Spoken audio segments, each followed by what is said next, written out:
Hello बच्चों, क्या हाल चाल। उम्मीद है आप सभी अच्छे होंगे और आप अपनी पढ़ाई को और भी अधिक बेहतरीन तरीके से कर रहे होंगे। तो बच्चों, उसी पढ़ाई को और अधिक बेहतरीन बनाने के लिए एक और वीडियो में आप सभी लोगों का स्वागत है। और बच्चों, आज की इस वीडियो में जो हम आपको बताने वाले हैं माय मदर एट 66 के सभी मोस्ट इम्पॉर्टेंट स्टेंजा को हम इसमें देख हल करने वाले हैं। और बच्चों, अगर आप इस स्टेंजा को हल कर लेते हैं तो निश्चित तौर पे आपके एग्ज़ाम में देखने को मिल जाएंगे। तो बच्चों, स्टेंजा को हल करने के लिए सबसे ज़रूरी ये होता है कि आपको उस स्टेंजा का अर्थ आना चाहिए। ठीक, अगर बच्चों आपको स्टेंजा का अर्थ मालूम होगा तो आपको स्टेंजा को हल करने में कोई भी दिक्कत नहीं होगी। ठीक, तो आइए बच्चों, बिना देर किए हुए इस वीडियो को हम शुरू करते हैं। तो बच्चों देखो, सबसे पहले हम आपको क्या करेंगे, इसमें स्टेंजा का अर्थ बताएंगे और उसके बाद आपको हम बताएंगे कि इसे कैसे हल किया जाता है। ठीक, तो देखिए बच्चों, इसमें कह रहा है कि driving from my parents home to Cochin last Friday morning. देखिए, लास्ट फ्राइडे मॉर्निंग की पिछली शुक्रवार की सुबह अपनी माता पिता के घर कोचीन से वापस लौटते समय आयशा माई मदर, मैंने अपनी माँ को देखा। यानी प्रोटेस्ट करिए बच्चों कि मैंने अपनी माँ को देखा। बिसाइड मी, जो मेरे बगल बैठी हुई थी। बिसाइड मी, जो मेरे बगल बैठी हुई थी। और इसमें जो कहने का मतलब है बच्चों कि उनके जो पोर्ट्रेट्स हैं ये अपनी माता पिता से मिलने कोचीन गई थी और उनके माता पिता कोचीन में ही रहते थे और वहाँ से शुक्रवार की सुबह को अपने माता पिता के पास से वह वापस आ रही थी और उनकी मम्मी उन्हें सी ऑफ करने के लिए प्लेटफॉर्म तक आ रही थी। ठीक, तो वह अपनी मम्मी के विषय में बताती हैं जो उनके बगल बैठी हुई थी और कह रही कि वह ऊँघ रही थी। डोज ऊँघ रही थी या कह लें बच्चों कि जबकि ले रही थी ओपन माउथड, और उनका मुंह खुला हुआ था। और हर फेस एजन लाइक डैट, और उनका चेहरा इतना बेरंग हो गया था डैट ऑफ ही कॉर्प्स, जैसे एक लाश का। ठीक, तो देखिए बच्चों, आपसे इसमें क्वेश्चन क्या कह रहा है। ठीक, पहला क्वेश्चन कह रहा है बच्चों कि what where was the portrait driving. No, कि जो पोर्ट्रेस हैं, कवित्री हैं, वह कहाँ से यात्रा कर रही थी एंड व्हेन, और कब कर रही थी। तो उसके बाद आपको बच्चों इसमें पहला आंसर लिखना है कि the poetess were driving from parents home to Cochin, कि वह अपने माता पिता के घर कोचीन से यात्रा कर रही थी। ठीक, ड्राइविंग यात्रा कर रही थी। और एंड व्हेन, और कब कर रही थी बच्चों, तो आपको इसके नीचे लिखना है लास्ट फ्राइडे मॉर्निंग, यानी पिछले शुक्रवार की सुबह। ठीक, तो आपका ये पहला आंसर हो जाएगा। उसके बाद बच्चों आपको क्या करना है, दूसरे क्वेश्चन में देखिए कह रहा है कि what was the poet mother doing in vehicles.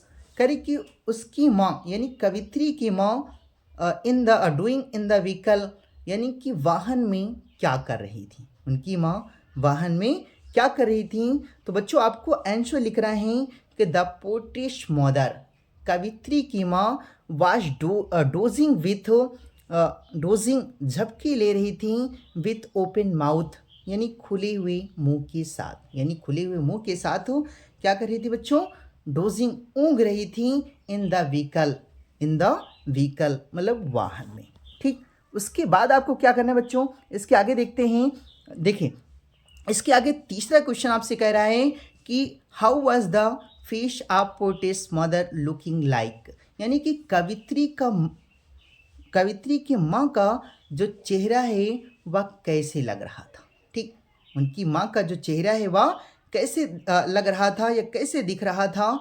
तो आपको बच्चों आंसर लिखना है। देखिए, the face of the poets mother, यानी कवित्री की माँ का जो चेहरा था वाज एज एन, मतलब इतना बेरंग हो गया था that like that of he corps, जैसे एक लाश का। यानी उनके चेहरे, यानी उनकी माँ का जो चेहरा था इतना बेरंग हो गया था जैसे एक लाश का। बच्चों, जिस प्रकार लाश होती है उसको पीली पड़ जाती है यानी बेरंग हो जाती है, और उसी प्रकार उनकी माँ का चेहरा भी क्या हो गया था, बेरंग हो गया था। ठीक, तो उसके बाद आपको बच्चों देखिए चौथा आपसे क्वेश्चन कह रहा है कि नेम द पोयम, इस कविता का नाम लिखिए। ठीक, इस कविता का नाम लिखिए।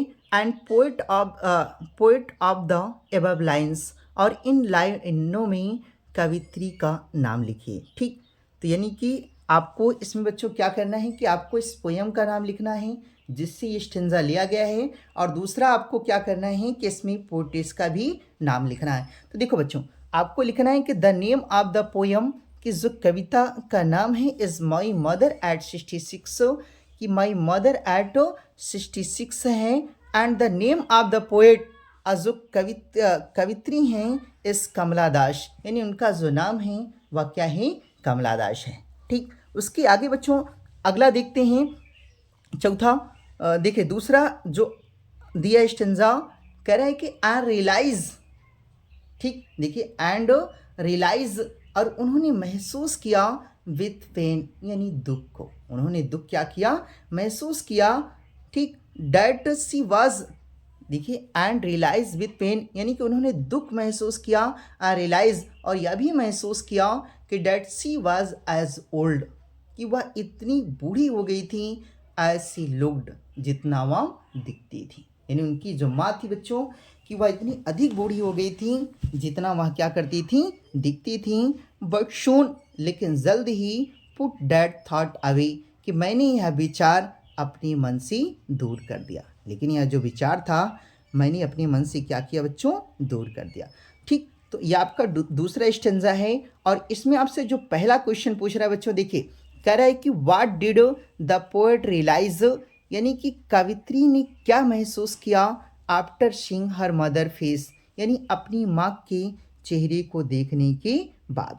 ठीक, तो आपको आंसर लिखना है। देखिए after seeing her mother face, यानी अपनी माँ के चेहरे को देखने के बाद, द पोएट रियलाइज्ड, नो, कवित्री ने महसूस किया कि डैट सी, यानी कि देखिए कोष्टक में हमने लिखा भी है कि हर मदर, यानी उनकी माँ वाज एज ओल्ड, इतना अधिक बूढ़ी हो गई थी, एज सी लुक्ड, जितना वह दिखती थी। यानी बच्चों उनकी जो माँ थी उनकी उम्र बहुत ज़्यादा हो गई थी। ठीक, और उनकी वह उतनी अधिक बूढ़ी हो गई थी जितना वह क्या कर रही थी, दिखाई दे रही थी। ठीक, उसके बाद बच्चों आपको क्या करना है, अगला जो क्वेश्चन है, देखिए अगला क्वेश्चन आपसे दूसरा कह रहा है कि what did the poet realise, what did the poet realise, यानी कवित्री ने क्या महसूस किया। ठीक, तो जैसा कि बच्चों अभी हमने पढ़ा था कि देखो आपको आंसर लिखना है कि द पोएट रियलाइज, कवित्री ने महसूस किया, द पेन, मतलब दर्द, यानी कि कवित्री ने दर्द को क्या किया, महसूस किया। ठीक, उसके बाद आपको तीसरा जो क्वेश्चन लिखना है बच्चों, देखो तीसरा क्वेश्चन जो दिया है कह रहे कि what did the poet put away, what did the poet put away, कि कवित्री ने क्या अपने मन से दूर कर दिया, यानी कवित्री ने क्या अपने मन से दूर कर दिया। तो आपको आंसर लिखना है नीचे, देखिए the poet put away the thought of, यानी कि कवित्री ने यह विचार अपने मन से दूर कर दिया, हर मदर ओल्ड एज, यानी कि अपनी माँ की वृद्धा अवस्था के विचार को, यानी कि पोएट ने अपनी माँ के वृद्धावस्था के विचार को क्या किया, अपने मन से दूर कर दिया। ठीक, उसके बाद बच्चों अगला जो तीसरा स्टेंजा है आपका दिया है, देखिए तीसरा स्टेंजा बच्चों कह रहा है इसमें कि and looked out at young trees, यानी कि कवित्री ने क्या किया, बाहर देखा, एट यंग ट्रीज, उन नौजवान वृक्षों को। ठीक, अगला देखिए जो स्टेंजा दिया है इसमें आपसे कह रहा है कि and looked out at young trees, कह कि उन्होंने नौजवान वृक्षों को बाहर देखा, स्प्रिंटिंग, जो तेजी से क्या कर रहे थे, पीछे की तरफ दौड़ रहे थे। स्प्रिंटिंग मतलब होता है बच्चों पीछे की तरफ दौड़ा, यानी कि जब उन्होंने कार की खिड़की से पीछे देखा तो जो पेड़ थे वह पीछे की तरफ क्या कर रहे थे, दौड़ रहे थे। उसके बाद द मैरी चिल्ड्रेन, मैरी मतलब प्रफुल्लित होता है, कि जो प्रफुल्लित बच्चे थे, spilling out of their homes, वह अपने घरों से बाहर निकल रहे थे। जो प्रफुल्लित बच्चे थे वह अपने घरों से क्या कर रहे थे बच्चों, बाहर निकल रहे थे। But after the airport security check, लेकिन एयरपोर्ट पर सिक्योरिटी चेक होने के बाद, एयरपोर्ट पर सिक्योरिटी चेक होने के बाद standing a few yards away, यानी कि मैं कुछ गज की दूरी पर उनसे क्या हुई थी, खड़ी हुई थी, यानी मैं कुछ गज की दूरी पर उनसे खड़ी हुई थी। और I looked again at her, और मैंने पुनः उन्हें क्या किया, देखा। ठीक, तो ये बच्चों आपका तीसरा स्टेंजा है। और इसमें आपसे देखिए क्वेश्चन क्या पूछ रहा है। देखिए पहला क्वेश्चन कह रहा है बच्चों कि what did poet see outside the vehicle, यानी कि कवित्री ने व्हीकल वाहन के बाहर क्या देखा, कवित्री ने वाहन के बाहर क्या देखा। तो आपको बच्चों जो इसका आंसर लिखना है, देखिए आपको आंसर लिखना है कि द पोएट शॉ आउटसाइड, यानी कि कवित्री ने बाहर देखा डेट द यंग ट्रीज, नौजवान वृक्षों को। अभी बच्चों हमने पढ़ा ना कि कवित्री ने जब कार की खिड़की से बाहर देखा तो उन्होंने क्या देखा, नौजवान वृक्षों को देखा। वे आर स्प्रिंटिंग, जो तेजी से पीछे की तरफ क्या कर रहे थे, दौड़ रहे थे। द मैरी चिल्ड्रेन, जो प्रफुल्लित बच्चे थे, were spilling out their homes, कि वह अपने घरों से प्रसन्नतापूर्वक क्या कर रहे थे, बाहर निकल रहे थे। ठीक, तो यानी बच्चों एक तरफ वो अपनी माँ को देख करके दुखी हो रहती हैं, लेकिन फिर वह अपने कार की खिड़की से बाहर देखती हैं तो वह पेड़ों को देखती हैं और उन बच्चों को देखती हैं जो प्रसन्नतापूर्वक क्या कर रहे थे, अपने घरों से बाहर निकल रहे थे। ठीक, तो आपका ये बच्चों पहला क्वेश्चन था। उसके बाद दूसरा क्वेश्चन आपसे कह रहा है कि what happened at the airport, यानी कि एयरपोर्ट पर क्या घटित हुआ। ठीक, तो एयरपोर्ट पर क्या हुआ बच्चों, तो आपको जो आंसर लिखना है, आपको लिखना है देखिए एट द एयरपोर्ट, यानी कि एयरपोर्ट पर the security check was done, यानी कि जो सिक्योरिटी चेक होने का कार्य था वह क्या हुआ, पूरा हुआ। ठीक, उसके बाद बच्चों देखें आपको जो तीसरा इसमें अगला क्वेश्चन कह रहा है, कह रहे कि what did the poet do at the airport, यानी कि कवित्री ने एयरपोर्ट पर क्या किया। देखिए कह रहे कि what did the poet do eight airport, कि कवित्री ने एयरपोर्ट पर क्या किया।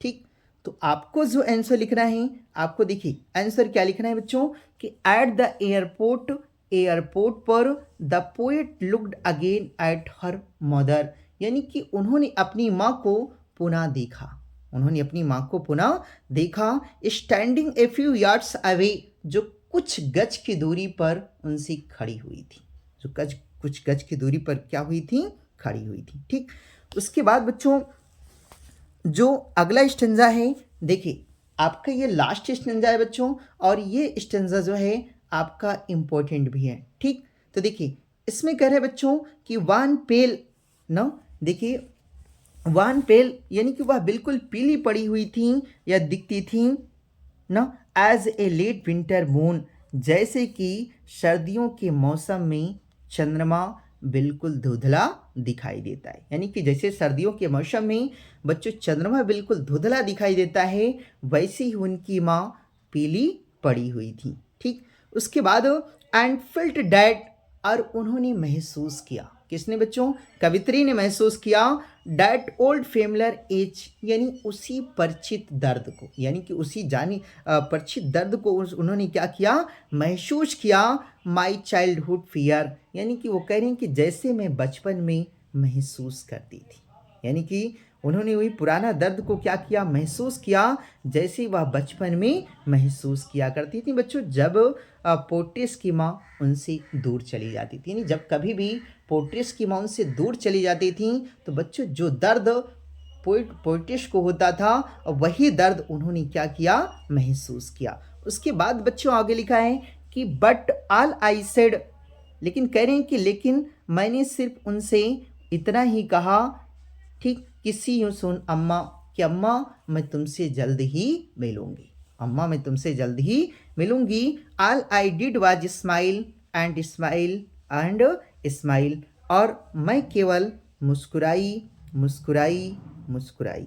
ठीक, यानी कि यहाँ पे कहने का मतलब है कि बच्चों जो दुख था वो बहुत ही अधिक था, यानी कि पोएटिस को अपनी माँ से बिछड़ने का, यानी कि पोएटिस को अपनी माँ से बिछड़ने का जो दुख था वो बहुत ही अधिक था ना। ठीक, और वह इतना भी श्योर नहीं थी बच्चों कि वह अगली बार जब आएंगी तो उनकी माँ जीवित रहेंगी। यानी कि उन्हें इस बात पर विश्वास नहीं हो रहा था कि अगली बार जब मैं लौट के आऊँगी तो मेरी माँ जीवित रहें या ना रहें। इस बात को लेकर वह बहुत ही क्या थी, दुखी थी। लेकिन अपनी माँ को दिखाने के लिए उन्होंने सिर्फ इतना ही कहा कि सी यू सून अम्मा, यानी अम्मा मैं तुमसे जल्द ही मिलूंगी। और उसके बाद मैं केवल मुस्कुराई मुस्कुराई और मुस्कुराई। ठीक, तो ये आपका स्टेंजा था बच्चों।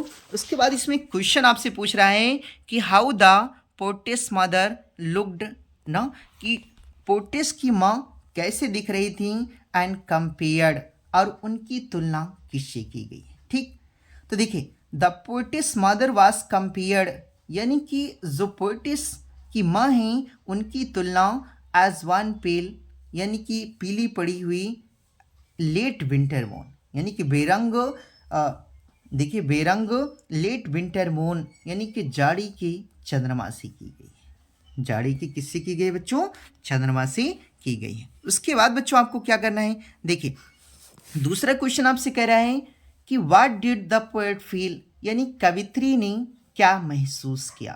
ठीक, कवित्री ने क्या महसूस किया, तो आपको लिखना है बच्चों कि द पोएट फेल्ट, कवित्री ने महसूस किया डैट ओल्ड फेमलर एज, यानी उसी पुरानी दर्द को, यानी उसी परिचित दर्द को उन्होंने महसूस किया, हर चाइल्डहुड फियर, जैसे वह बचपन में महसूस किया करती थी। ठीक, उसके बाद बच्चों जो आपका तीसरा लास्ट क्वेश्चन है वो कह रहा है कि what did the poet do at the time of farewell. देखिए what did the poet do at the time of farewell, यानी कि उन्होंने विदाई के समय, देखिए what did the poet do, यानी कवित्री ने क्या किया at the time of farewell, यानी कि विदाई के समय, यानी कि जब उनसे विदा होने लगी बच्चों तो उन्होंने क्या किया। तो आपको जो आंसर लिखना है, देखिए आंसर आपको क्या लिखना है बच्चों कि eight the time of farewell, यानी कि विदाई के समय, द पोएट ओनली सेड, कवित्री ने केवल इतना ही कहा कि डैट सी वुड सी अम्मा सून, कि अम्मा मैं तुमसे जल्द ही मिलूंगी। यानी कि उन्होंने अपनी माँ से सिर्फ इतना ही कहा बच्चों कि मैं तुमसे जल्द ही मिलूंगी। एंड सी, यानी कि सी मतलब जो पोर्ट्रेस हैं बच्चों, देखो हमने कोष्टक में भी लिखा है, जो पोर्ट्रेस हैं स्माइल्स ओनली, यानी कि वह केवल क्या करती रहीं, मुस्कुराती रहीं, टिल द एंड, यानी अंत तक, यानी कि अंत तक वह सिर्फ क्या करती रही बच्चों, मुस्कुराती रही। यानी कहने का मतलब है कि देखिए नहीं समझ में आया तो फिर से देख ले बच्चों, देखिए eight the time of farewell, यानी कि विदाई के समय, द पोएट ओनली सेड, कि कवित्री ने केवल कहा कि डैट सी उड सी यू सोन अम्मा, यानी कि देखो सी अम्मा सोन, कि अम्मा मैं तुमसे जल्द ही मिलूंगी। एंड सी स्माइल्स ओनली, वह केवल मुस्कुराती रहीं टिल द एंड, यानी कि अंत तक, यानी अंत तक वह केवल क्या करती रही बच्चों, मुस्कुराती रही।